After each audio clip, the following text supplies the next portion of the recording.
বাড়ছে ভ্যাট, রেস্টুরেন্টে খেতে, ঘুরতে যেতে, পোশাক কিনতে, এমনকি মিষ্টিমুখ করতেও লাগবে অতিরিক্ত টাকা। রেস্তোরাঁয় খেতে গেলে খাবার বিলের উপরে 15% মূল্য সংযোজন কর, মূসক বা ভ্যাট দিতে হবে। এতদিন শীতাতপ নিয়ন্ত্রিত বা এসি রেস্তোরাঁর খাবারের বিলের উপরে 5% হারে ভ্যাট নেওয়া হতো, সেটি বাড়িয়ে 15% করার নীতিগত সিদ্ধান্ত নিয়েছে অন্তর্বর্তীকালীন সরকার।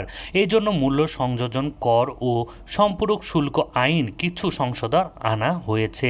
এসব সংশোধনী সহ মূল্য সংযোজন কর ও সম্পূরক শুল্ক সংশোধনী আদেশ 2025-এর খসড়া সংসদ বিষয়ক বিভাগের ভ্যাটিং সাপেক্ষে গতকাল বুধবার উপদেষ্টা পরিষদের বৈঠকে নীতিগত অনুমোদন নেওয়া হয়। এ সংক্রান্ত সংশোধিত খসড়ায় অধ্যাদেশ অনুমোদনের বিষয়টি বৈঠক শেষে জানানো হলেও ভ্যাটের বিষয়টি কি পরিবর্তন আনা হচ্ছে তা আনুষ্ঠানিকভাবে সরকারের পক্ষ থেকে তবে জাতীয় রাজস্ব বোর্ড এবং এনবিআর সূত্রে কিছু পরিবর্তনের বিষয় জানা গেছে।